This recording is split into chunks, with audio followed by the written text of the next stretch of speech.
I've been looking forward to this conversation. I've been looking for someone to have this conversation with, and then you guys just casually mentioned Yep.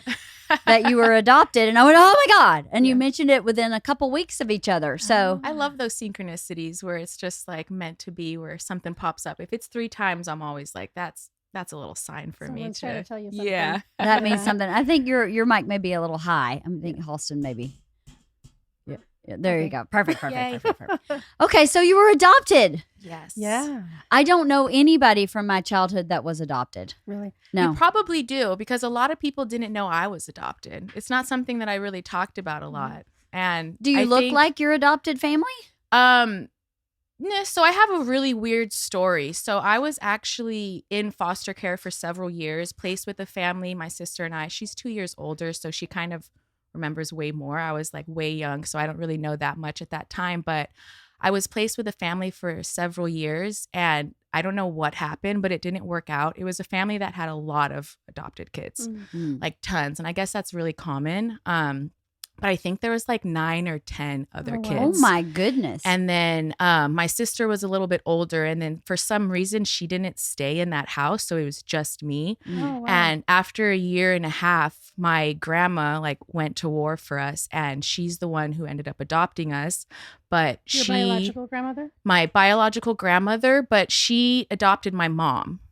And then my mom left at 14, got pregnant 5 years later, had kids, and like she doesn't have any contact with her family. So I grew up with this like weird story of like, I'm adopted by family, but I also don't know my family at that time. It was such a weird, very weird dynamic. So when I was in school, I didn't really see it for so long as adoption, because I kind of put that first 3 years of like foster, being a ward of the court, all of that.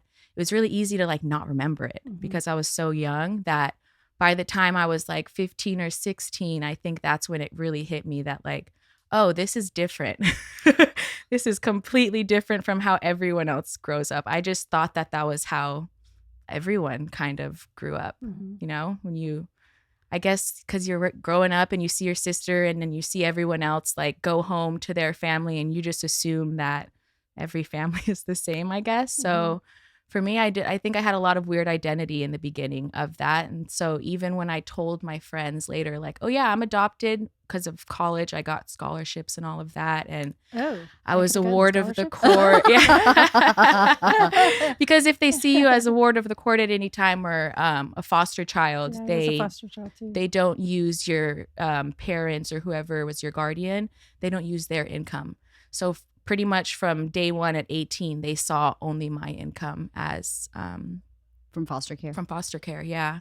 So it's like a really weird story. And I actually met the family when I was 22. The family that was your foster care family? That first, yeah. Because really? I was in 3 different homes, but the one that I was in the longest that had the most kids there, I don't remember any of the kids. I think that would be interesting, but I did meet her. I ran into her at Albertsons and she recognized me. No way. Yeah. She recognized and you? I was like really thrown off. Like, what is happening right now? I called like afterwards, I called my mom and I was just like, what is this? Like, what's happening? Because they were telling me so many different stories that I didn't even know. Really? Yeah. Like what? Like, well, I didn't even know at one point that I was in different homes because I was so young. And my sister she had a really hard time. Like I don't think I was really affected by it, like little things that we'll probably get into. But since my sister was older, she was, I think, closer to 5 or 6 when we finally went back to my grandma's house. And so she remembers like pretty much everything. And she's had a hard life. Yeah. She's had a really hard like struggle with addiction. She's homeless. Like she has a really hard time with just like feeling what's the word? Like not wanted, but feeling like a belonging. Yeah. Type issues. Yeah. Yeah. Like she really clinged on to friends when I just clinged on to my grandma. Like, right. That was who I clinged on to. You know, my therapist told me a long time ago that trauma that happens before age 4, like if you can get yourself through age 4, you have a much better chance of, you know, surviving any kind of trauma. I definitely see that firsthand. If you make it to 4 kind of intact, so to speak. And then if trauma happens after 4, you kind of can figure it out. But if it happens before and through age 4, it's very difficult to kind of recover from. Oh, wow. That's interesting. Isn't it interesting? Yeah. My drama with my mom started when I was like 7. So such a sensitive time. Yeah. Well, really, it started when I was about 5.5 or so. But I made it through 4 with a mom that was home, that took care of me, that, was, all things considered, a pretty good mom. Yeah. So I feel like that definitely applies for my experience. And it sounds like it applies for your sister's experience in the opposite way. Because I would bring that up too, where when my sister started, like she kind of just started leaving home around 14. And I was like way too mature from like the moment I was born, where I was like, we have homework. Like, what are you doing? But she just started to leave. And I was so like not aware of what drugs were or what any like hanging out with a bad crowd. I had like really nerdy friends. So I kind of stuck in that of like school and like wanting to do good. But my sister took a completely different path. And I remember telling my grandma, like, and anyone in like surrounding, like, I don't understand. We had the same childhood. Like we had the same opportunity, the same schools, the same structure. And like, what happened? Like, I was so confused. And my grandma always said over and over again, like, no, you didn't. Like your sister went through a lot more than you did. I think she went through multiple houses after she left the house I was in. And she was just like, you were young. You don't remember. Like you were barely learning how to talk. Like your sister had the responsibility of not only taking care of herself, but like you as well. Right. So it was a completely different experience. And even to this day, she's still like struggling. I haven't even talked to her about the experience because it's so many big conversations to have with her. Right. But it is kind of like a weird dynamic to see, like me and my sister, we both went through the same thing, but at different ages. And we're totally affected by it differently. Because I'm happy that I was adopted. Like I'm more of like, I saw how my parents were and I'm like, I don't want that for me. So for me, I was proud and happy to be where I was because I loved the structure. I loved how it was. I was like willing to go through the other stuff to get there. But my sister saw it the complete opposite. So you grew up, your grandmother got you back. So you saw your mom. Not until I was a teenager. Oh, okay. So my Where grandma, it's actually a really funny story. So my dad kind of just like, he was around, like would call, not really. He moved to New York, so like he wasn't really there. And my mom so the reason why she gave us up was she was 18 when she had my sister and I, 18 and 20. And she had already been living on the streets since she was like 13 or 15 or 13 to 14. And she became a dancer at 17 and then was an escort my entire life. So my grandma was very protective. And my mom moved a lot. Like she went from to Texas, to Vegas, to New York, to like all over the country.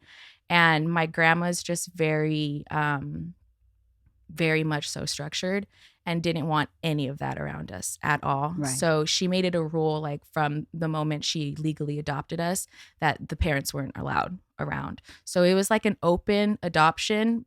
So they would be able to call and like talk, and on holidays they would try to like, give gifts. But it wasn't until I was like 13 or 14 when my grandma opened it up to me and said, like, do you want this? Do you want to have more of a relationship? And that's when I actually like started to see them regularly. Not my dad because he was far, but my mom moved back to LA. And that's when I started to see her. And it was a whole thing too, because then she had another kid when I was 15. Oh, wow. And that's when it all went down. Yeah. Because before I was okay with it. I was like, I'm glad that you had your thing because I was very happy to be where I was. And then she had a kid and I didn't realize how much it affected me. Wow. Until years later. I was so angry. Wow. I was so angry. It was very, very weird. And even to this day, like we'll get to that. I want to hear your story too, but it's a whole cycle because right now, just a year and a half ago, I took in my sister and raised her full time. What? Yeah. Oh, your younger sister? Oh, wow. She's 12 now. Oh, wow. What? Yeah. Wait, how long ago? Last year. So is she still living with you? So what is it now? January. in December, right when the school ended, her dad filed for full custody. Her dad decided to come around, but that's a whole issue on itself. So I'm probably going to have to come the end of this year, Tony and I, my boyfriend, decided that we're going to go after full custody for her. Are you? Mm-hmm. So it's like just this weird full cycle where like I was able to see kind of what my grandma went through with us last year for the last 2 years. Oh my it was goodness. Just crazy. That is crazy because your mom was adopted, left at 14, right? Mm-hmm. You and your sister were adopted. Your sister left at 14. Yep. Right. That's a cycle in and of itself. The adoption is a cycle. And now this, my little your sister, mother did it again. Yeah. And this time around, my mom is actually struggling like with mental health. I think drugs, but again, I'm so like, what's that? Yeah, right. What are the signs? But she's like, she lost her job, she lost her car, she lost her house. And after that, everything went downhill. And I took in my little sister because we had the space. We were not typical 28-year-olds. Like we don't go out at night or like anything. Like I see myself as a dog mom fully. So I'm like, I'm going to stay home with my kids. So it wasn't a big transition at all. It was just more so of like the anger behind it. Because when my mom told me she was pregnant when I was 15, I knew by the time my sister was my age then that I would be raising her. Oh, Like Did you I really? knew 100%. wow. So part of the anger was, I was right. how could you do this to me? Yeah. Probably when Yeah. she told you that she was pregnant. Yeah. I could totally see that. Yeah. And I had a huge problem with kids after that. Like I hated kids. Really? It was like, and I was so in denial the whole time that I didn't know why. I didn't know the connection until I started doing the inner work in my 20s where I was like, oh, there is a problem there. Like I do have some things that I didn't realize were interesting. And I think you even said something to me with Georgia when she was born, how you were saying something about if the mom isn't there during, what were you saying about like, I don't know. if a kid isn't present with the mom during like birth, that's like a traumatic experience or something like that. I forgot what you said. Remember that. It just like stuck to me. Huh. Where I think you mentioned during the last podcast that you had some kind of sickness or illness. Oh, in that's the right. First I know what you're saying. hour or something like that. Yes, it was actually the first week. First 10 week. days. I had a botched epidural. So I had a spinal, which means the spinal fluid was leaking. Oh my gosh. And so scary. the spinal fluid was low in my brain area. So my brain was like knocking around in my head. And it was the worst headache. Like, I don't even know if you could call it a headache. I don't even think it was It's a like migraine. not a word for it. It was so bad that I would just whimper without even knowing I was whimpering. I couldn't sit upright. As soon as you sit upright, just pain. And they basically, as soon as it happened, said, okay, here's what's going to have to happen. You're going to have to be on Vicodin heavily for about 10 days. So I couldn't take care of Georgia. I couldn't do anything because I couldn't even sit upright. My aunt, luckily, who is a labor and delivery nurse, was here. And just extended her stay and stayed with Georgia and just took care of Georgia the whole time. And, Georgia always had a really hard time sleeping. And I always wondered if it was because for the first 10 days, Diane basically brought her to me to feed and then left. And she never saw me because I couldn't do anything. I was in so much pain or I was drugged, so I just couldn't do anything. Yeah. So I always wondered about that. Oh, sure. I mean, even with Annabelle, I think it definitely made a difference because when she was 6 months old, every time I had a surgery, I couldn't hold her for 6 weeks after that. And I had 4 surgeries. Right. Wow. So, it was like a whole year or a year and a half that we had those big chunks of time where I couldn't hold her. And now she still wants to be like sleep with us and be close to me. And how old is she now? She just turned 5 a couple days ago. 5. Oh, yeah. Happy birthday. Yeah, thanks. But yeah, I always wonder about that too, because when you add up the 6 weeks each time, it's a whole big chunk of time that I wasn't able to really hold her. Yeah. I've never even considered it. I think until you mentioned that, I was just like, I was never held by my mom right? or anything. I wasn't until I was graduating high school where I had both of my parents in the same vicinity for the first time. Wow. I saw them for the first time near each other. I was like, whoa, this is the first time that this has ever happened. And my grandma was a tough cookie. She wasn't like super like, oh, like loving. She's like very tough. Yeah. So I think that when you mentioned that, and then along with something else, speaking of synchronicity, something else popped up where I was just like thinking about it that week. I was like, there are a lot more things I need to work on, inner work that I just totally thought growing up, like, nope, adoption never affected me. Cause like you want to think that. And I told myself that for so long. But then I started, I think towards my late 20s, I started to realize, because I started to look into things that triggered me. And I would notice a lot of the things came back to that. Yeah, I think I don't know if I felt a big difference as far as, because I always knew I was adopted. Excuse me. But when I had Ava, when I had my first baby, I feel like that's when it really kind of all came out. And I remember I ended up with postpartum like anxiety. And so mine was, if I wasn't with her, I thought something bad was going to happen. Interesting. Yeah. So I know like people get postpartum depression and they have a hard time taking care of the baby. But mine was actually like, if I wasn't actually physically with her, I was having anxiety. Oh my goodness. And it was the same kind of thing. You know, I ended up being pulled from work and seeing the therapist. And she's like, well, a lot of times like people that you have like trauma when you're young, it doesn't come out until you have your own kids. Yeah. And I know, you know, so because when I was brought to my mom and dad's foster home when I was 18 months old. Wow. So I was with my biological mother up until then, but she would like, you know, have an aunt take care of me and go off and, you know, live her life for a while and then come back and then have someone else take care of me. So I was passed around kind of a lot.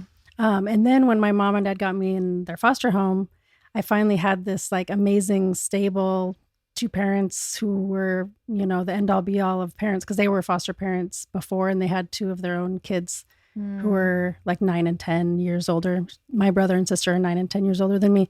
But then initially my foster mom, who became my mom, was supposed to just teach her how to take care of me. So my biological mom would come and like take me out for play dates. And looking back on it, I was like, I can see what they were trying to do there. But at the same time, I think that it was really bad for me because here I had this great home. And then this woman who, you know, wasn't really as attached, I suppose, would take me out. And I probably, as a 1.5-year-old, was kind of like, wait, what's happening? I'm going back with, her. And she was, my biological mom was very sweet. I've met her before, but she just didn't have that, I think, maternal natural instinct. Right. You know, it's kind of like I tell people, you know, it was kind of like Britney Spears when she was going through all that stuff. Because I heard stories. Yeah, exactly. It's like she would put soda in my bottles and, you know, maybe forget to change diapers. And she brought me back from a play date one time and my mom was like, she's okay, but we were playing catch with her and we dropped her, but she landed in a laundry basket, so she's okay. And I was gosh. You know, it was kind of like, you know, they were just playing catch, throwing me up in the air and kind of thing. And was she really young? She was early 20s. Yeah. It's so interesting that we both were able to meet, because I know so many. I was so nervous to come and like talk about my story because I was like, I'm not representing the people that don't ever know their biological parents. But there are so many people, even for me, a lot of the times, my family, we were passed around a lot to family members as well, until it becomes a point where someone in the family is like, okay, you can't keep passing the kid around. That's kind of how I ended up with my little sister. Is when my mom had a lot of trouble, she, you know, she would stay at my aunt's, then she would go to this person's house. And then it would be like, she started staying with friends. And that's when I was like, you can't let her just stay with friends for 2 weeks at a time. She needs structure, you know, like she can't just think that she's hanging out with friends all day, every day. And I see that as a lot of commonality of adoption is, I feel like that first year before you're actually placed into a home, it's a lot of passing around and a lot of like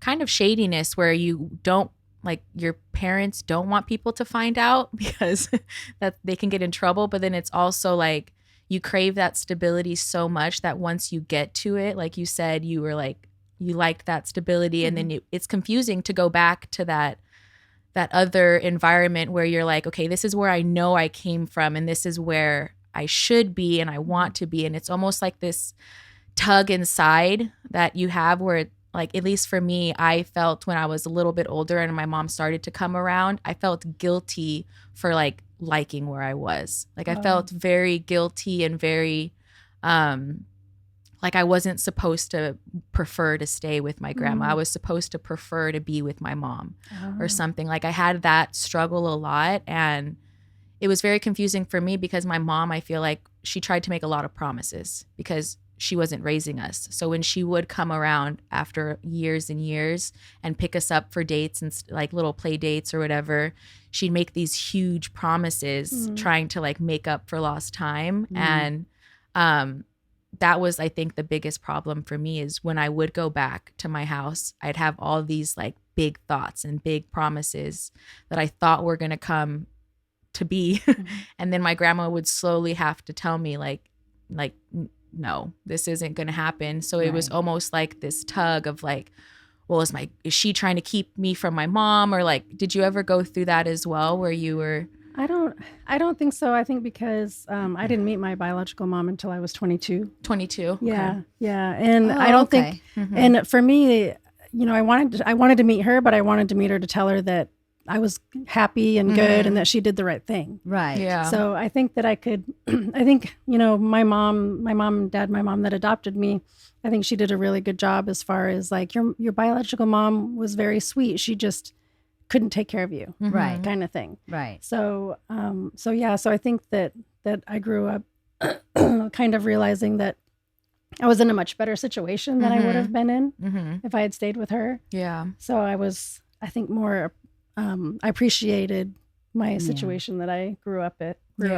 My mom that adopted me for her career, she took care of babies. That was what she did. Oh, really? Nice. Yeah, she like ran infant centers and she's naturally like really motherly. Yeah. So I went from you hit the jackpot. Yeah. Yes. You got the lottery ticket, the winning lottery ticket.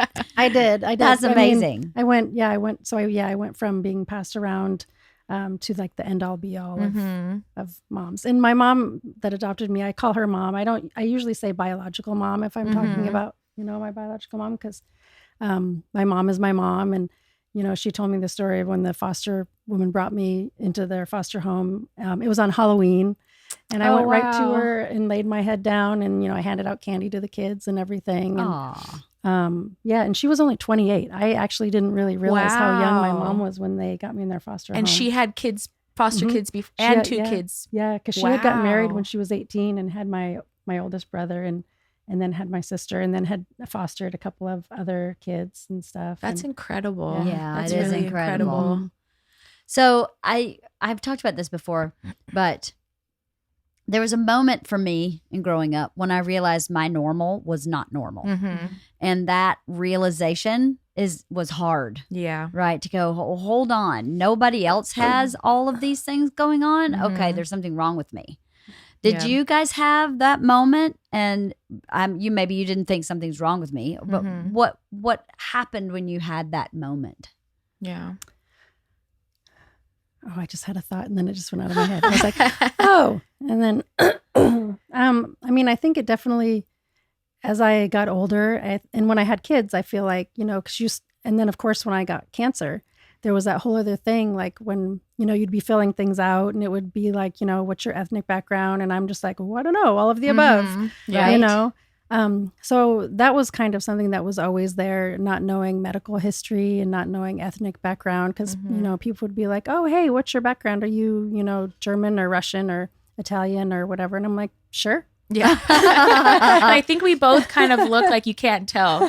Everyone would love guessing that when I was younger. Like, what are you? I'm like, I don't know. You tell me. Yeah, exactly. I remember when I was little watching Who's the Boss and I wanted to be Italian because that just seems so, you know, that just seems I'll so cool. check Italian. That's great. But I think when I had my kids is I think where it started becoming more of an issue as far as not knowing things about myself. And wanting to learn more about biological background and things like that. Right. Yeah. But nothing made you feel emotionally, like did anything shift for you emotionally? as far as like realizing most people grew up with their biological parents, but I didn't. I don't know. I think because I always knew I was adopted. I think that, that might be something that if someone didn't know they were adopted and then found out, that would be, I think, very traumatic. Yeah. I remember the moment like very clearly. Yeah, I do. Because I grew up in, my grandma spent all of her money on our education. She's like, you're not going to public school. And now I could appreciate it because I wouldn't have survived in public school. But I grew up in Santa Monica, and a lot of the schools I went to were very Hispanic. And I look Hispanic, but I'm not. And so I always felt a little different in that aspect, but I fit in well, so it wasn't that big of a deal. But I had two best friends growing up that like were like my best friends, like sisters. We all have those where it's like you have your best friends, but you have someone who's like your sister. Mm-hmm. And I had two of them growing up, and both of them had parents who were married since like high school sweethearts. And I remember one moment they were all like doing family photos, and I was there eating honey bunches of oats because I always remember with food. And I was picking out the almonds because I don't like nuts. And one of the moms said to me, like, one day you guys are all going to be like married and have family and da da da da. They were like talking about how we would one day be like, have our pictures that we put up on the wall. And I was just like, no, not me. Like, that's definitely not me. And they were like, they sat down and they thought it was a big moment where it's just like, well, why not? Why don't you feel that way? I was just like, I'm not getting married. Like, I don't want kids. That's not for me. And the mom was like, no, we always say that. Like, don't worry. One day you're actually going to want kids, want to get married. And I was just like, no, like I 100% do not want kids, do not want to get married. And I remember in that moment, because they were really trying to convince me otherwise. And I remember in that moment that I was like, oh, I don't see that as my reality because I've never once been around anyone who's married. Like, I grew up with my grandma. That's it. Yeah. And my parents weren't married. None of my uncles were married or had kids. Literally no one in my family had kids or were married. Everyone was single and struggling. Wow. So that's how I saw my reality for a very long time. And I remember that conversation still to this day clearly, where I was just like, so like 100% like, no, you're wrong. Like, this is not me. This is not, I didn't see it as a possibility for me at all. And I think that's kind of what the seed planted in my head at that moment. And for the next like year or two, I think that's when I really started to realize how different I was from everyone growing up, because I started to realize that like 90% of my friends had parents that were still married. Mm-hmm. And I never even was in a room, like I said, with my parents in the same room until I was graduating high school. So I think that was the main moment. Honey bunches of oats. Still won't forget. Over a nice big bowl. Picking out the almonds. And I was just like, wow. And I think that's why I had such a hard time when my mom had a kid, because it was like a year or two later. Right. And that's when I was just like, oh, well, now this is a kid. And it was a toxic relationship. So it was even more like it kind of clarified for me that it doesn't work. Right. I was just like, oh, this is my example of it, and it's clearly a failure, so this isn't for me. Right. And it wasn't until I met Tony where I was just like, okay, I want kids with you and I could get married with you, but on like my terms. Right. Like differently, not like how normal standards, because I just don't see myself as that. I don't see myself as like a normal, which if we get corny, I think it was until I opened Dog Squad LA, I started to see how families actually work. Function, right. Because I come into people's houses, I like walk in without, no one knowing I'm there, and you kind of get to just see how people get their kids ready, how people come home from school, the moms or dads when the kids aren't there. And that's why I've always loved you so much, because you're just such like chaos. I tell every okay, chaos is acceptable. Okay. But no, you were really like an expander. I don't know if a lot of people know that term, but expander for me is like someone who shows you what's possible. Oh, like you showed what a great compliment. me. Thank you. You really showed me like being able to see. I just started this business 4 years ago, so I was 24. It wasn't until I was 24, 25 where I actually saw how families worked. And it was very trippy for me, and also just like very exciting too, because it gives you more of a something to look forward to, not like I saw myself as just like building an empire with a million animals and being like single for the rest of my life. Right. That's how I saw it working, because I thought if you have a kid or you have a partner, it's going to somehow fail. That's truly what I took from that whole experience, which is so sad. It's yeah, really that is like, sad. But what else are you supposed to take? Yeah. I mean, how else are you going to make you can't make something up. I had a similar experience where my mom is now divorced from her 6th husband. But so growing up, all I saw were like revolving door relationships that never ended in marriage. And she divorced my dad when I was 7. That was her longest relationship, even to date, was my dad. So I just was like, yeah, I'm not doing that. Yep. So, but I don't know how to do the other because my dad didn't marry again until I was in high school, and 2 years later they divorced. And so I was like, I have no example. Yeah. The examples of marriage in my family were not marriages I wanted to have. So until when I met Bert, I thought to myself, okay, this may be someone, believe it or not, people listening, this may be someone I could marry. I better get some therapy. That's exactly what I said. I don't know how to do this. That's so I don't funny. have a roadmap. First thing I did too when I met Tonya, I was like, this is a good one. I better not fuck this up. Right? Better go to therapy. That's literally, I went to my therapist and I was like, I have a toxic friendship. I don't know why I have it and I need to get rid of it. And I've met someone I could possibly marry and I don't know how to do that. So could you help me out with that? Because I don't know how to do that. Yeah. And so how was I supposed to know? I had one family when my friend Becky, who I've talked about a million times, but lived across the street, and she had one of 4 kids, and her parents had been married since high school, married until her dad passed away about 2 years ago, massively in love. The kids fought like cats and dogs, loved each other like crazy. And it was a family. And it was the first time I went in a family and was like, oh, wow. There's like a closet full of snacks. Yes. That's insane. Speaking of snacks, so one of the things I think as far as like little things that affect you, when my mom and dad had me in their foster home, I would not leave the house without food, taking food with me wherever I went. You're so insecure. Because, she's like, because I was probably hungry a lot. Yeah. You know?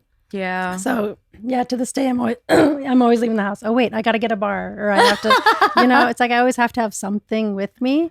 So it's one of those little kind of silly things. But are I bet you that's hyper directly aware from that. with your kids too? Do you send extra? Oh, yeah. Oh, yeah. I don't leave the house without like a bunch of snacks for everybody. You know? Oh, that's got to be from your early Yeah. It's got to be. Yeah. It's always cool on like uncovering those things. Yeah. I'm like addicted to it at this point. really Once I started cool. doing it, I was just like, well, what does this mean? Like, right. Because we're all just like little kids throwing tantrums on a daily basis. I truly think that like what we feel on a daily basis, all the things that trigger us are all from our childhood. Just us just like acting out. Right. We don't even know it's there because we've done such a great job at burying it.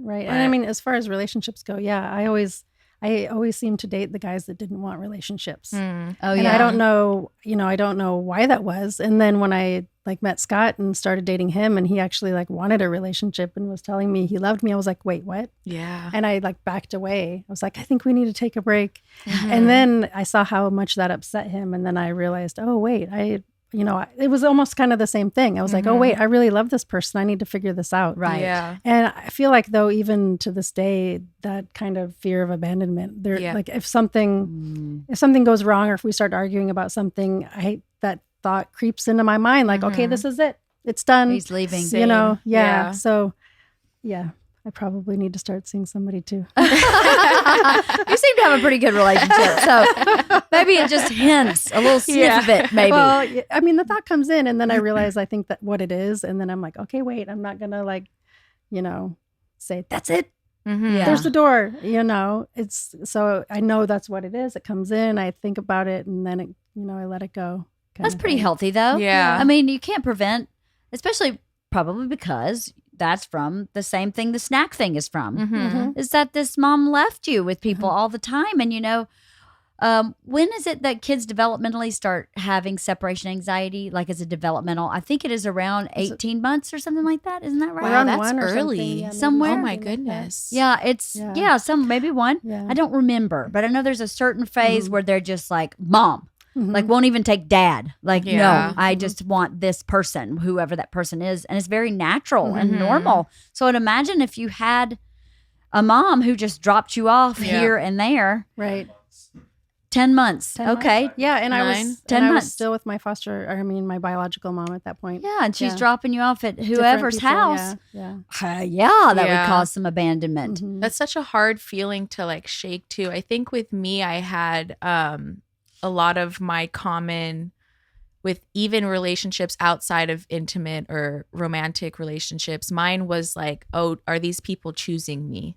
Like that might be the same kind of connected to abandonment, but I thought more so of like, well, in a relationship, like, does he really want to be here? Like, is he actually choosing me, or is he like settling because I'm like a good girlfriend or something? Like, I do all the cute things. It's like, that's what he's there. Is he here for me? Or for like friends, I would feel really insecure if like something were to happen, and then I would be like, well, do they really choose me as a friend? Like, it was very much so of like, are people like, I had a problem with like, I don't know why for like 10 years I was always thinking, I wasn't thinking, are they choosing me? But now that I have that as what I've noticed was the problem, I don't remember what my actual thought was. Right. If that makes sense. But my thought process was they either don't want to be here, they're kind of halfway in, halfway out, or they're just here because we've been friends a long time or something like that.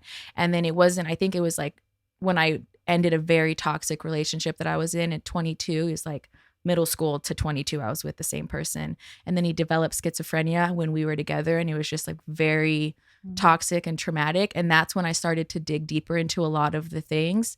And I realized that it didn't start with him. Like, I thought it started with him, the whole choose me abandonment issues.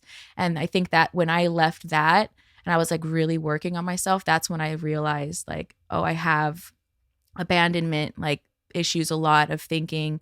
Not only are they going to stay, but if they're staying, do they even want What's to their be motive? Here? Yeah. What's their motive? Yeah. I understand that. I thought that too a lot. But that really is about, I think, when your mother rejects you for whatever reason, it makes you feel unlovable. Yeah. You can't be loved. If my own mother can't love me, then I must who be too on much. this planet Yeah. could? Nobody is the answer that you come up with when you're a child. Well, if she doesn't love me, then nobody. There's no way that you're here to just be my friend. Yeah. I know, I felt that way too, even though it's not adopted. All my issues came from my mom. So, and a mom that was not able to be a mom.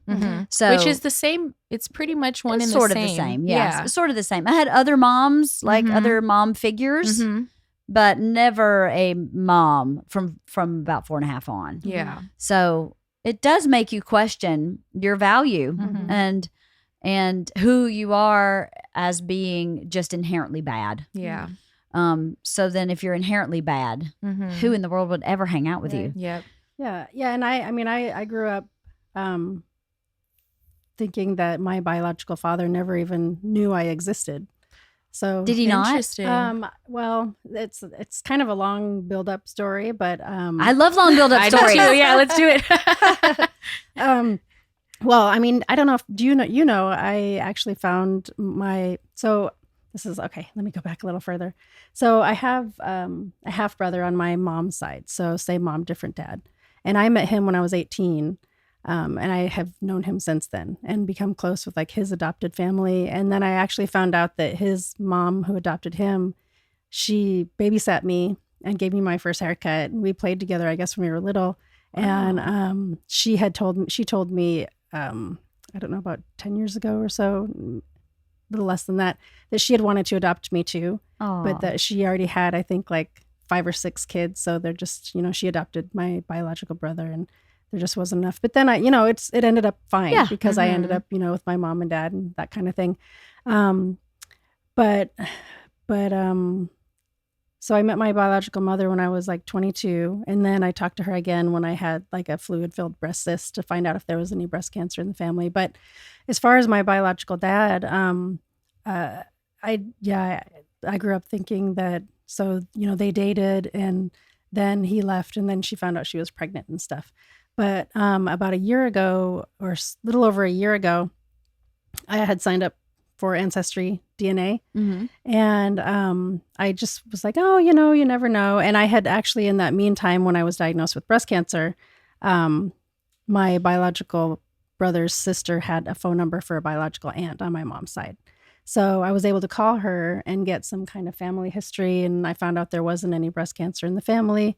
And I found, listed names of aunts and uncles and all of this kind of stuff. And then in that time period, I kind of found out the biological name that I thought was my biological dad's name was only part of his name.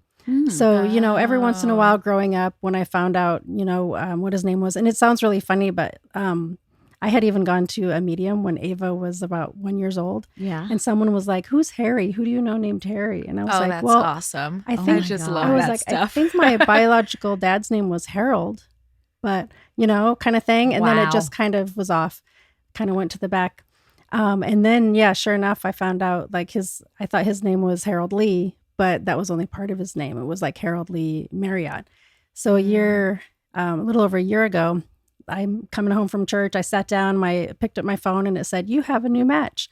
And I clicked on it, and it said, and I guess I'm saying names or whatever, but it said my biological. It said it had a cousin, so it said I had a cousin named Dan. And so I clicked on it. And I wrote, and I was like, "Oh, hey, it looks like we're cousins." And then I clicked on it, and it pointed straight up, and it said Harold Marriott, and I was like. I'm like, that's my biological dad. I'm like, we're not cousins. It's a brother. That's brother. I yeah. How did you feel in that moment though? I felt like I was about to drop strange. like a bomb on this family. Wow. Yeah. Surprise. Yeah. Oh my God. Because I was like, oh my gosh, if my biological dad didn't know about me, then obviously they don't know about me. Right. Kind of thing. So I started like kind of panic, and then I was at work, and my boss was like, "Look, it's not like you're showing up on their doorstep and saying like, hey, I'm your sister. You know, they can do whatever they want with it." And but in the moment when I was being so nervous, I actually ended up getting another message from one of the other brothers. And he said, "I hope it's okay. I'm getting in touch. I'm just so excited to have a sister." Oh, amazing. Wow. Yeah. Did you meet them? Yeah, I did. When did you meet them? So I met them. So this last summer, Yeah. Scott and the girls and I went on this month-long road trip, like around. Oh, that's incredible. We went from here to Michigan and stayed with family. And I got to see Tim, my brother, and his sister, and hang out there. And then we visited with Scott's family and some of my family. And then we went to South Dakota where they are and got to meet the two brothers. And did they get, I have so many questions, but did they get, were they raised together or adopted? Were they adopted as well? No. So they grew up with our biological dad, who has actually passed away. Which actually is another kind of interesting thing with the medium, like saying like, who's Harry? Who do you know named Harry? Yeah. Wow. Because I guess he was there. Yeah. Right. He passed away in 2002. So yeah. So he was a musician. And so he had, he was married and had his sons, and then he had gone, I guess things weren't working out very well. And he went on his tour with the band. And then that's when he met my biological mom. And they dated for a while, and my biological aunt got to meet her and said, in fact, I have a letter that the aunt wrote to, I think, my brother, and was like, I remember, meeting her. She was very sweet, and she worked, I guess she had found her a job and worked for about a month, and then went back to where she was from, and maybe that's when she found out that she was pregnant or something. Right, after she'd left. Yeah, yeah. And so your brothers are older? Yes. Oh, got it. Yeah. And like I was saying, I didn't think my biological dad really knew about me, but I guess, he had mentioned about a sister to one of the other brothers, like before he passed away. Wow. Yeah. So he did know. Mm-hmm. I think he found out somehow. And I don't know, I'm assuming maybe the biological aunt knew somehow. Right. And, told him. But, from your mom. Yeah. But it sounds like that he did know before he passed away. Wow. Crazy. What was that so like? Crazy. I know. How did that feel? I know. I kind of describe it like it's almost like, the final puzzle and like the puzzle piece in the puzzle.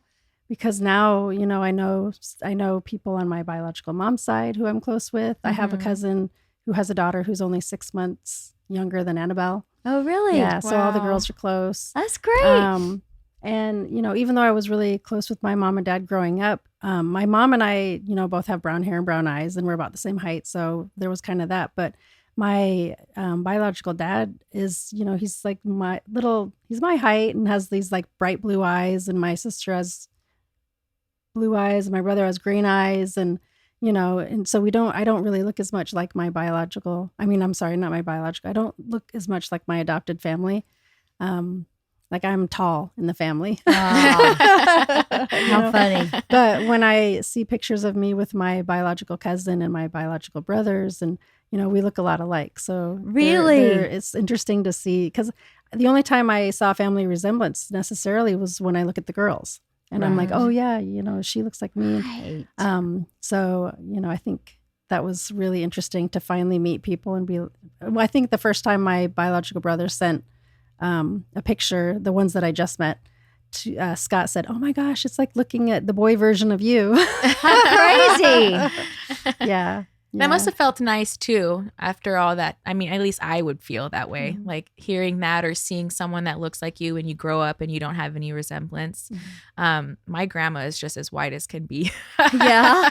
Like blonde hair, blue eyes. Like she was the Cinderella of the family. So even her family like kind of tossed her to the side because she didn't look like them. But growing up, I looked very Hispanic. Everyone is like Mexican, and I'm like, no, still not Mexican. But my grandma was just so they would always ask, like they thought that like no one thought that I was my grandma's kid, but I was always like, no, that's my mom, because like I would call her mom to other people, so I didn't have to explain it. Yes, right. But to her, I'd be like, hey, grandma. Called her mom or grandma.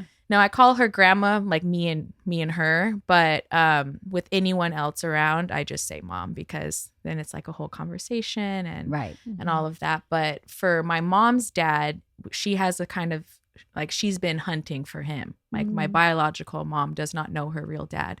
We don't even know his name. We don't know anything. My grandma's not telling much information about it. I don't know why. Do you think she knows? She should know. Yeah.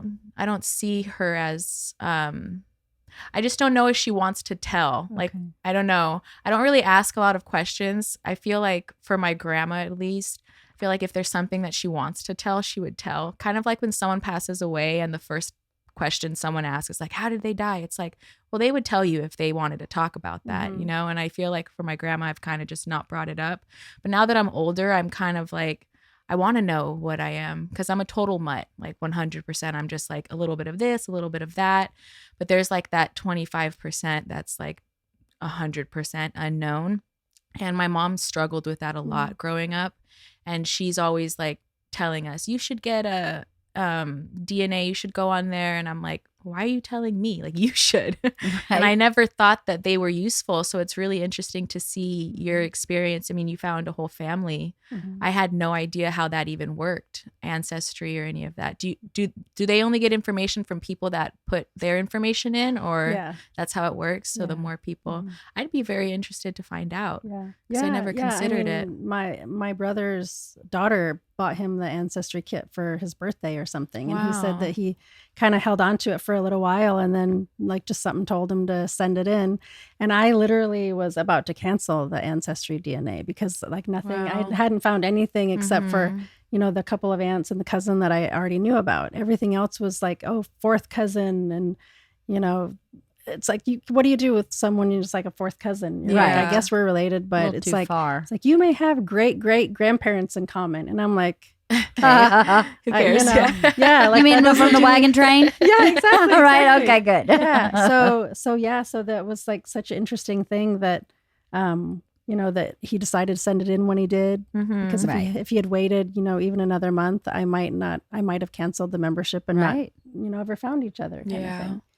It's meant to be. Exactly. So cool. That is so cool. Such a cool story. I'm so glad you found your brothers. That's really cool. Yeah. Wait, did you go on there for medical purposes, or this was before? Like, were you like no, it was motivated all after I it was had all cancer. after? Yeah. Okay. Yeah.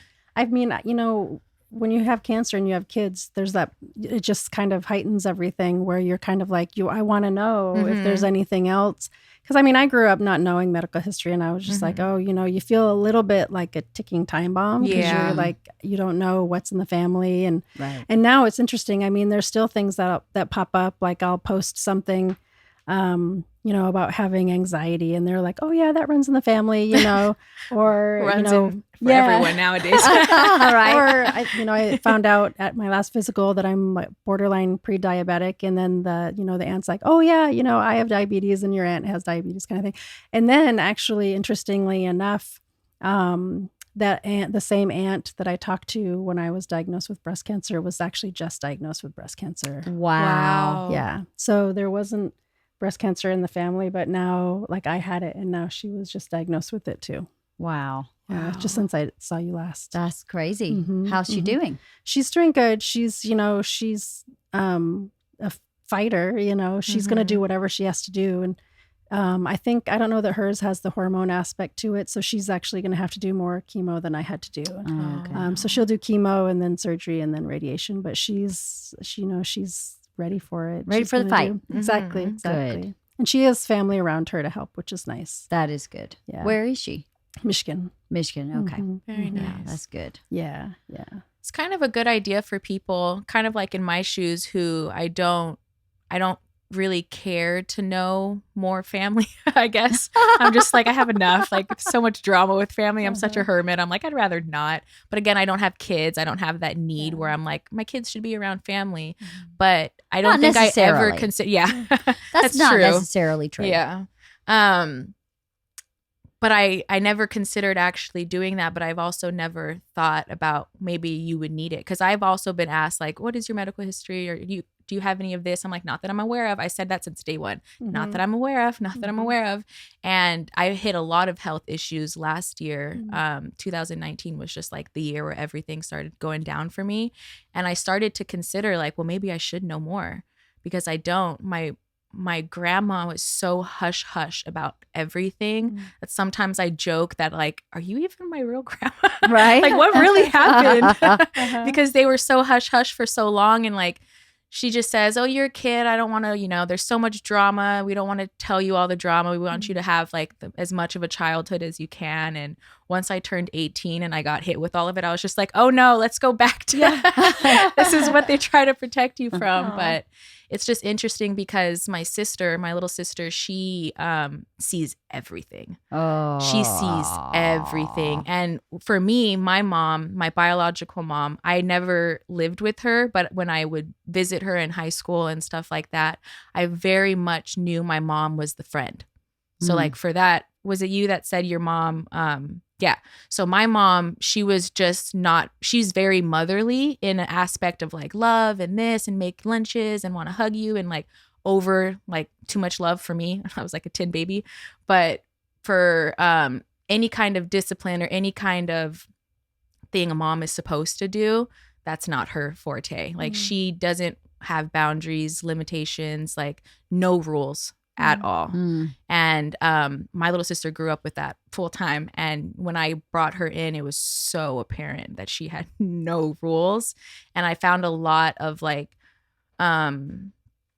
for like with my mom when she was losing like her mind pretty much. And when I took my little sister in, it was like such an interesting dynamic because I saw my mom go from like fighter, like, no, I'm not going to lose this child as well, to almost like she was like defeated. Like, oh, okay. Like Courtney's going to take on. And she kind of just like checked off being that like motherly role 100% to the point where she wasn't even like a friend anymore. So it was like I saw layers of my mom from like her process of when she was 20 to now she just turned 50 last month. She has these layers of like, first it was my older sister that she lost, quote unquote, and then it was me, and then 12 years later it's my younger sister, and each time I've seen like a layer of my mom kind of just like be removed, if that makes sense. Deteriorate. Where now it's like I don't even recognize her anymore because she had that like mom as her badge of honor, but she was never like like the disciplinary mom. I don't know how to say what I'm trying to say, but it was just like, now that I see her and she's like not really a mom. It's like so hard to say, because when you're a mom, you're always a mom. You can't just like, you're not a mom now, but how she identifies, how she is she's like 100% a friend now. And I think before, when I was younger, my sisters and I have like other siblings from my dad that I don't even know their names, unfortunately, but it's just like my dad had a completely different experience through all of it. And I think that's an interesting conversation. Like my dad has never been, like he's had kid after kid after kid, and everyone else is raising his kids. But for my mom, it was like this, each time that she kind of lost the battle, she like lost herself. And now she's to the point where like she's really struggling. She's having a really hard time mentally after she lost Willow, my little sister. And I just think it's such a different dynamic that I've seen from like my mom to my dad in comparison. Like my dad, it's almost like he never lost his kids. Like he truly never sees claimed them. Yeah. Probably on some level. Yeah. And like he never once like really, he was there, but like calls and graduations and stuff like that. But it's just like such a different dynamic of, even for my grandma, when she raised us, there was no men around at all. So I kind of grew up seeing it as like, women do it all. Women are the only ones that get affected. Like I had such a bad, I don't want to say that I hated men, because I nowhere near that, but I had this thought in my mind that like men didn't have responsibility, that like it, like not only on a like legit level, but on an emotional level. I saw it as like, oh, each time something happens, my mom, I can see the effect it happens. Right. But for my dad, it was just like nothing happened. Right. Nothing at all happened. And I think seeing what's going on with my sister, it's just a completely different dynamic, because now her dad, he's just a nightmare, but he's fighting for her. So it's like, it's a little bit different where I'm seeing as an adult, just a completely different perspective, because I feel like I was adopted and I'm seeing the process of my little sister happen, but I didn't have the issues that my sister had, because she sees everything. Right. Like she knows what's happening with my mom. She knows her dad is a dick. She knows like all of the things. And I'm just so curious to see her grow up, because now that I'm more aware, I feel like I'm able to see a little piece of myself in her, even if our experience was different, because she grew up with both of her parents, but it's a bad experience of growing up with her parents in comparison to like, if I would have done that, I can see how my life would have turned out because of my little sister and what she's going through. So I'm really grateful that I was adopted. I'm grateful for going through the foster system. I'm grateful for the families that like didn't keep me and all of that, because I don't know where I would be right now if I stayed with my family at all. With your biological mom and dad. family? Yeah. Okay. My biological one. Well, I was looking up some statistics about adoption. 135,000 children are adopted in the United States every year. Oh, wow. That's a lot. I was thinking about it when I was driving over here, thinking like, I hear people like maybe our age adopting kids, but I don't know. I don't feel like I know a lot of people our age who are adopted.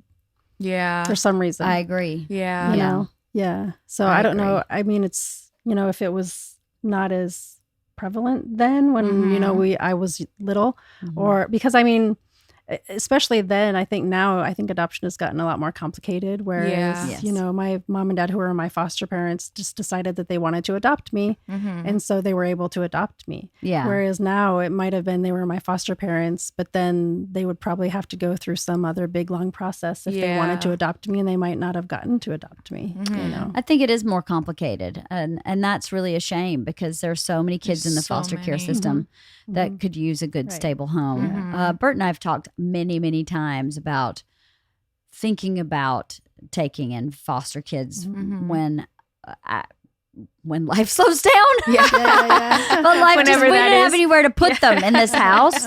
We're maxed out for space in this house, but we were like, if we had one more bedroom, we could totally do. Not that a kid can't share a room with one of our kids, but we feel like that may be a lot to ask our kids, but to ask of ourselves to have, if we had one more. We've talked about it a lot, because I think it's just so hard being a kid as it is to have no stability and no boundaries. You know, a lot of kids need, consistent boundaries, especially kids that have been struggling or just kind of making it by the seat of their own pants for so long, to have a place to lay your head down and go, okay, ABC is covered.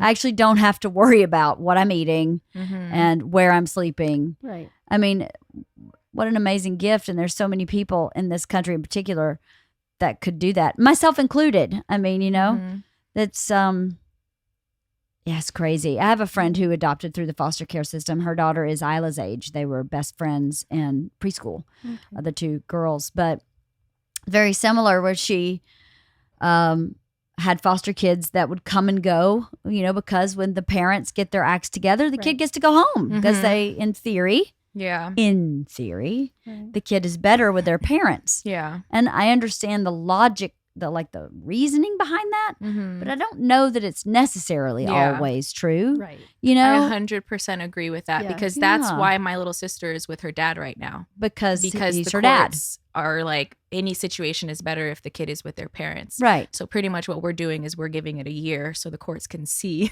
that it's not that better. It's not the case. Yeah. But she pays the collateral damage of that year. Exactly. Yeah. Exactly. And it's lifelong things that you take in, especially at this age. Yeah. My goodness. 12. Yeah. Brr. Jesus, it's such a scary age. It's very scary. But I remember when my parents divorced when I was 7, and the judge obviously awarded custody to my mom because it was 1977. No dad gets their daughter. Yeah. I mean, but I wanted to live with my dad. That's what, when I was asked, where would you like to live? I said, with my dad. And the judge went, yeah, you're living with your mom. Wow. So I knew I was living in,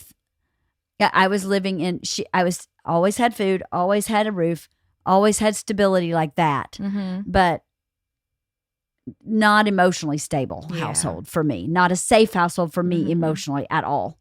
And I knew my dad's household, I also had food and shelter and some stability. So I was wise enough and experienced enough with these two people to know I needed to be with my dad. And so the judge said, when you're 13, you can make the choice. And I literally counted the days till I turned 13. Yep. And the minute I graduated 8th grade, my dad came to the 8th grade graduation in a moving van. Oh, wow. And I was like, peace out, lady. I'm leaving. I waited as long as I had to, and I'm out. Yeah. I'm gone. I just had to make it. Those 6 years. But that's 6 years that was... I'm still untangling. It changes your life. Still untangling. Yeah. I don't understand that portion of the foster care. Of course, you want the parents to get their act together. Of course. Right. Yeah. Everybody does. I love that kind of Phoenix story of someone who's on bad times and turns their life around and can take their kids back and make that work. But I think that's probably not the norm. Right. And there's something to be said, I think, about like my biological mom knowing enough to really kind of sacrifice and give me and my brother Tim, both of us, up for adoption, because she just knew that, that just wasn't something that she could do, was to raise a kid. So I think there's that side of it too, where, I don't know really what was going on in her life at that time.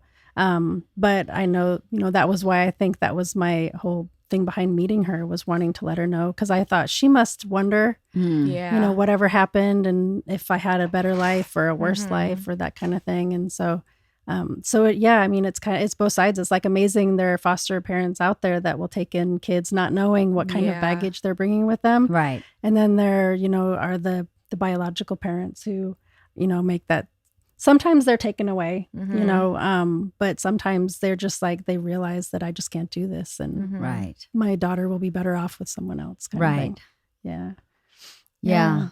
I've been looking up, I'm a researcher too. So like Google, I read that since like just this last several years, probably 4 or 5 years, there's a huge increase in adoption within families or within friend groups because of the opioid epidemic. Oh God, yeah. Yeah, and that a lot of a lot more schools are putting notices to like the city that kids are staying with friends a lot. Kids are staying with aunts. There's a lot of unofficial guardians that are happening. And when I went through the whole process with my little sister last year, when we had a bunch of people, we had a bunch of social workers always coming to the house. I'm like, I have nothing to hide. There's one too many dogs here. That's about it. As long as we're good with that, that's so good. We're all good. But the social worker was telling me a lot of how the adoption process is so hard and so expensive and so long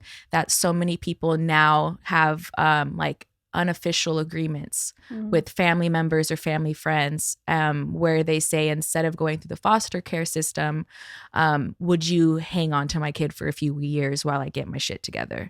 And I also read that the average amount of time that kids are in foster care is 2 to 3 years. And I wonder if that is because they're waiting to see if the parents are going to get it together, because that was my case. When I was in a family, that family that I was in, we weren't supposed to be there permanently. It was like the lady and the couple had kids temporarily, and they had like triplets at one point, like just tons of kids that would come and go. And that's why my sister eventually like got booted, because there was too many kids. Right. And since she was older, they thought that she would have a better chance, which is just so weird because you would think it's opposite. Well, I would think that they wouldn't want to separate her from her sister. Yeah. I know. That really surprised me. Yeah. But that's what actually gave my grandma the upper hand. Oh, because they were separated. To keep us together. Yeah. Got it. So that's how she was able to get. Well, why did she need to have an upper hand? That I have no idea. That's also what's so interesting to me, is that I don't understand why we went from my mom. We were taken from my mom, and you were taken like by the state. Yes, that's why we became. How was that discovered? Do you know? I mean, I don't know if where we were living in Santa Monica, I think a neighbor may have made a complaint about my mom. Maybe, I don't know if it was leaving us, or I don't know. Again, a lot of shady hiding things, but I 100% know that we were taken from my mom. And I was like brand new, like straight up just out the womb, and my sister was 2. So between me being a newborn to 2.5, 3, I had like several houses that I was in. Wow. Yeah. That's and the really whole time my grandma was trying to get custody, but my mom was also living part-time with my grandma at the time. Like not even part-time, like my grandma would wake up and she would be sleeping like on the porch or something like that. And my grandma says that's why like the courts thought maybe that she was trying to get custody back for my mom, is what she would say. But once she did finally get custody, she cut everyone off. Like my mom wasn't allowed to come around. My dad wasn't really allowed to call. Like it was very much so like there was no men allowed in the house. She's very strict. Like even when I was in high school, I wasn't allowed to go to friends' house that had guys there. Like so she didn't date while you were kids? She had no boyfriends? She dated, romantic life? But they didn't live in the house. Right. Like she had someone I call Poppy, and he is my native side. He still to this day I talk to him, but they dated for several years when I was in foster care, and I think 3 or 4 years afterwards, but they didn't live together. And I'm pretty confident it was because of us. Right. Like I don't think that she was allowed to bring in someone. Right. When I was in high school, she had a friend who moved in who I see as like my grandpa. He passed away, and he was like my cheerleader, like my number one cheerleader. But they're very tough. Like I didn't grow up in a house where it was like, normal. They were like, just a funny example. If they cook dinner, my grandma, I'm like 8, and she's like, "Do you want to play, Court?" And I'm like, "Yeah." She's like, "All right, get up and get your plate." And I'm like, "Okay." And then like the second after, like, wash your dishes. So I'm like, don't other parents wash dishes for the kids? So I grew up. I'm always trying to get strict. My older two to like clear the plate or set the table and different things. It's funny because we have a almost 13, 9, and just turned 5. And I always tell people I'm trying to get the 2 older ones to get their own water, and I'm trying to keep the then 4-year-old to keep her from getting her own. Right. So it's like the 5-year-old wants to do everything and the older ones want to do nothing. That's funny. That's really funny, Tonya. Yeah, that's good. Dichotomous household. That's really funny. Oh, man. Well, I think you're both pretty lucky to have been adopted by some Agreed. lovely women and man. Right. And that's one thing when I started finding out a lot of this biological stuff, I worried about how my mom, that raised me would react because I didn't want to take anything away from our relationship because she's, like my best friend and we're super close and everything. And she had the most wonderful response. She was like, the more people that love you, the better. Oh, yeah. So, and what so a lovely human. Yeah. I know. And so now, I feel like I have like 5 families. Yeah. I have my family I grew up with, my biological brothers, sister and I are close. I have my in-laws. I have, my biological dad. And, it's turned really into nice. this like my family tree would be going all kind of different directions. It'd be a family forest. Yeah. You'd have a family forest. I have a family twig. Well, love is love. Yeah. Exactly. So take it where you can get it. That's Exactly. something I figured out too growing up. It doesn't need to come from my mom. Mm-hmm. Not at this age when you're a child. Yep. And it breaks things that you don't have it. You have such a great opportunity to patch those broken places with people who really love you, Yeah. where there's no doubt or insecurity in that love, and that's such a gift. And for you to have 5 families, what a gift that came out of being adopted. Yeah, that's a huge gift. Exactly. And maybe your gifts aren't as clear. Yeah. You may not have a forest. Some time to figure it out. Yeah, exactly. I was going to But say. what I get from your discussion, my discussion with you, is that even with all these maybe broken things that happen, you're able to look outside at your sisters, both of them, and your mother and your dad and say, I don't want that for myself, which is scary because sometimes you go, well, then what do I want? Because I don't have an example for that. But that's an amazing opportunity also. It's an opportunity to build. This is the way I looked at it for me. I get to do whatever I want. Yep. Because I don't have a map. I got no map. And that's true for people who have draw good, your own map. positive backgrounds too. But sometimes I think when you have a traumatic background, it's harder to make a different choice. Yeah. I don't know why. Yeah. But I think it is, unless making the different choice is a lot more efforted, I think, because you have all these things holding you down, insecurities and abandonment issues and fear But that's great that you came out of this being very self-reflective and saying, why am I triggered here? Why is this happening for me? And the root of the problem is where you have to go. Yeah. You have to go to that. Oh, I'm afraid of being abandoned. Oh, I don't leave the house without a snack. Now that's not necessarily a bad thing. Now I know who I'm going to hang out with outside of my house. I go, Tonya's got the snacks. Yeah. Let's go.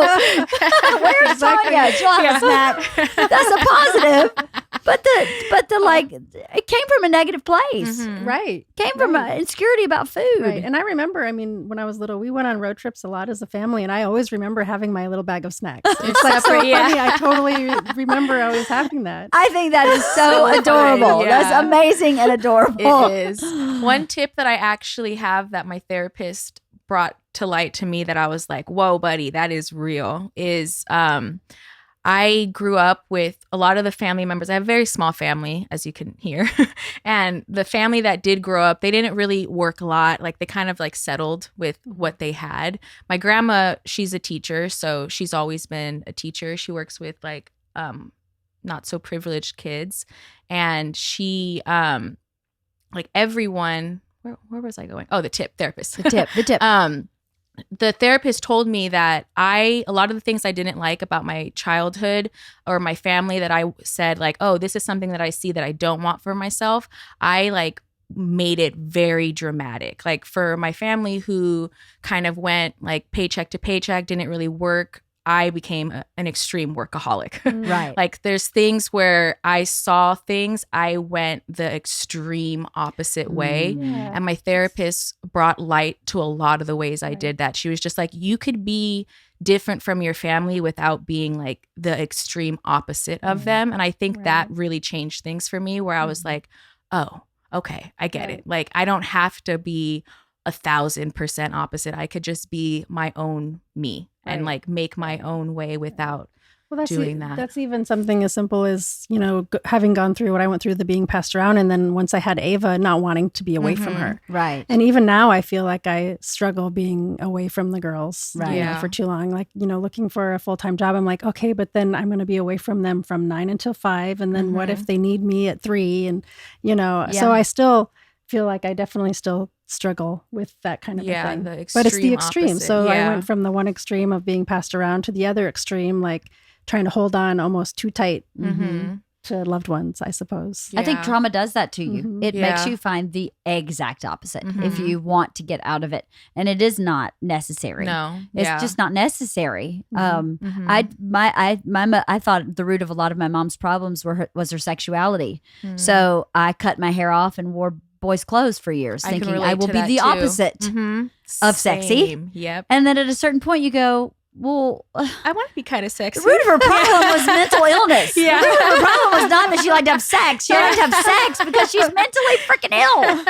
Right. So let's just not be mentally ill. Right. And then you're knocking it out of the park. Yep. So I think that's true for a lot of things. Yeah. You know, we grasp for things to help us cope. You know, it's really to help you cope. Right.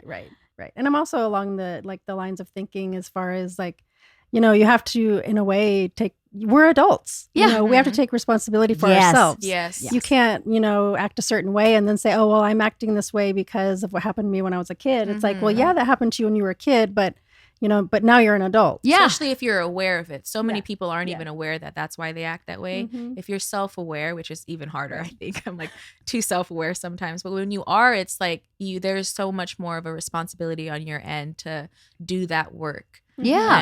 And that's why it's like so obvious to me sometimes when I'm around people that haven't done the work, and I'm just like, oh, you got a lot of things you got to work through, girl. Like, this isn't a problem between us. This is something that happened in your childhood. But it's just nice to be around people who even recognize that as like, oh, before this would really get me. Because I have a lot of moments like that too, where when I brought in my little sister, there was so many moments where I was like reacting, and I was just like, oh no.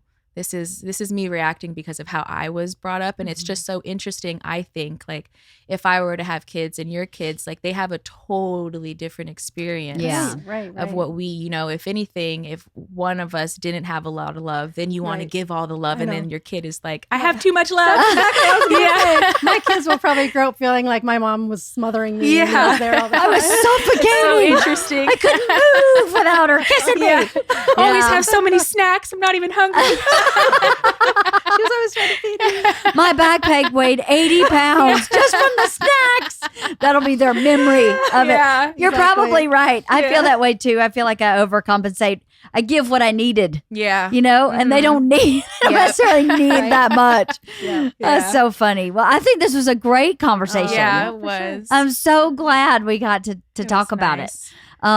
It's so many people listening, I'm sure, have someone adopted in their family or were adopted themselves. So maybe thinking about adopting. Or thinking about adopting. It really can, stupid thing to say. It really can change someone's life. Yeah. I love when I'm someplace and, you know, I birthday party a couple weeks ago, I think I met a woman and she said her son was adopted. And I'm like, I'm adopted. Yeah. You know, and then I think they kind of look at you like, oh, you're you know, here I'm talking to you and you seem like this totally normal, great person. And, and, you know, I think that helps people. Yeah. I get that a lot, which I'm like, is there some kind of stigma that like no, you know what it is? Don't make it Nobody out. Nobody likes to feel alone. Yeah. Nobody likes to feel alone. Yeah. Doesn't matter the problem. Breast cancer, schizophrenia, I'm adopted. Yeah. I have too many dogs. Yeah. You know, we all like to find someone else so you're not alone. I think that's the base of a lot of mental health issues in our country now is that people feel very alone. Not major mental health, but like just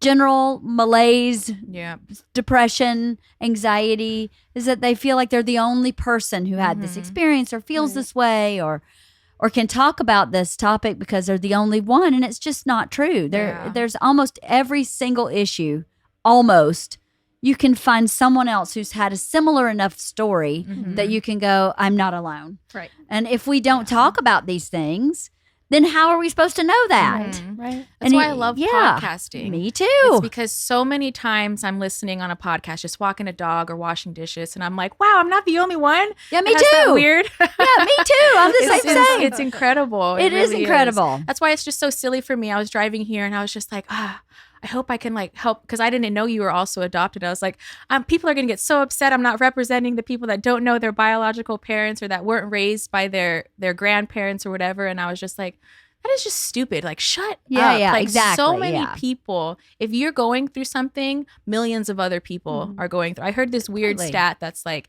if you think you're the ugliest person in the world, this is a terrible example. But if you think you're like the ugliest person in the world and you think 99% of the people won't be attracted to you, 1% is still like millions of people. And I was like, all right, we all have hope. We're good. I'll take that stat. I'll take that stat. So I was like, if even 1% of people can relate to my story today, that's good enough for me, because me too. That's, so many people have things like, at least it's not some weird fetish, we're just adopted.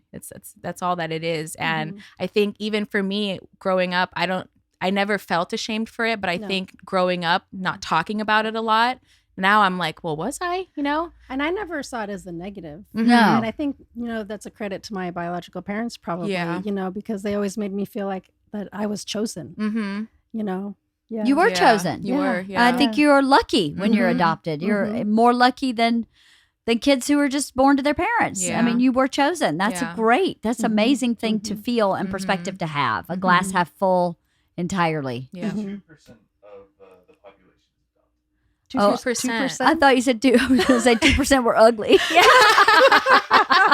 That'd be an interesting one. That would be. You're wrong. It's 2% of the people who are ugly.